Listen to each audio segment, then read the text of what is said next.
Shalom semuanya, selamat pagi teman-teman sekalian. Terima kasih sudah menonton video saya atau melihat video saya, terutama dosen pengampu saya yaitu Ibu Grace L. Siombing. Nah, perkenalkan nama saya Jonathan Desbela Tambunan. Saya seorang mahasiswa di Institut Agama Kristen Negeri Tarutung. Nomor induk mahasiswa saya 2001 01229. Nah, adapun tujuan video saya membuat ini yaitu untuk memenuhi tugas dari Ibu Grace L. Siombing, yaitu materi yang akan saya bawakan dalam video ini adalah tentang tujuan pendidikan dan sistem pendidikan nasional. Jadi pendidikan itu merupakan suatu usaha sadar ataupun disengaja. Jadi dalam hal ini berarti ada tujuan yang ingin dicapai. Nah, pendidikan juga merupakan aktivitas yang berorientasi pada tujuan. Nah, itulah disebut dengan pendidikan. Adapun dari fungsi dari tujuan pendidikan, ya dibagi beberapa tahap, yaitu 3 tahap. Yang pertama, fungsi tujuan pendidikan itu yang sebagai pendoman penyusun kurikulum. Yang kedua, fungsi tujuan pendidikan sebagai pendoman pelaksana pendidikan. Yang ketiga, fungsi dari tujuan pendidikan sebagai pendoman untuk kegiatan evaluasi. Bukan suatu pada tujuan pendidikan saja, tetapi klasifikasi tujuan pendidikan itu ada. Yang pertama, yaitu klasifikasi tujuan pendidikan itu dibagi dua, yaitu klasifikasi tujuan pendidikan yang berdasarkan domain kemam manusia. Yang kedua yaitu klasifikasi tujuan pendidikan berdasarkan urutan hierarkis. Jadi dalam tujuan pendidikan berdasarkan domain skema manusia itu dibagi 3 tahap, yang itu kognitif, efektif, dan psikomotorik. Nah, yang kedua, klasifikasi tujuan pendidikan berdasarkan urutan hierarkis, yaitu bagi 4 tahap, yaitu tujuan umum pendidikan nasional, tujuan institusional, dan yang ketiga tujuan kurikuler. Maaf, saya salah. Yang keempat yaitu tujuan pembelajaran.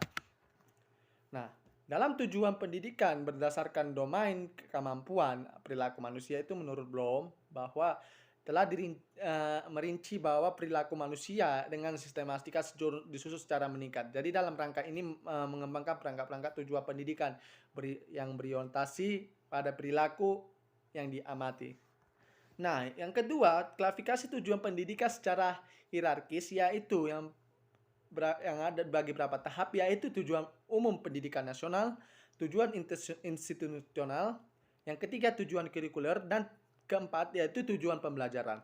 Nah, apa sih pengertian dari tujuan pendidikan umum nasional, tujuan institusional, yang ketiga yaitu tujuan kurikuler, dan tujuan pembelajaran. Jadi yang pertama, tujuan umum pendidikan nasional yaitu di mana tujuan pendidikan yang diusahakan untuk mencapai oleh semua kegiatan pendidik Indonesia.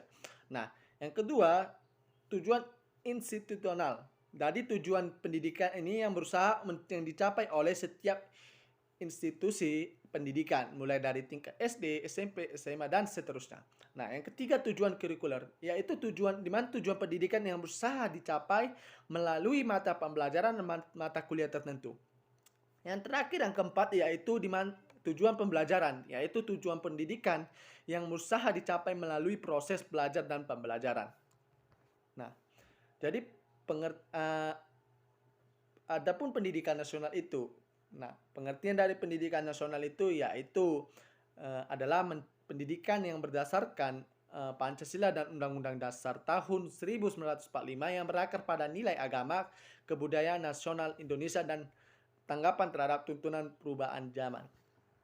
Nah, tadi kita ada membahas pada materi kita ini ada sistem pendidikan nasional di Indonesia. Nah, pengertiannya dalam sistem pendidikan nasional Indonesia yaitu adalah keseluruhan komponen pendidikan yang saling terkait secara terpadu untuk mencapai tujuan pendidikan nasional. Adapun tujuan pendidikan nasional itu yaitu adalah untuk mengembangkan potensi peserta didik agar menjadi manusia yang beriman dan bertakwa kepada Tuhan Yang Maha Esa dan menjadi warga masyarakat yang demokratis serta bertanggung jawab. Jenis pendidikan nasional adalah kelompok yang didasarkan pada khusus tujuan pendidikan suatu pendidikan. Nah, jenis pendidikan mencakup pendidikan umum, kejuruan akademik, profesi, vokasi, keagamaan, dan khusus tertulis dalam pasal Undang-Undang Sisdiknas.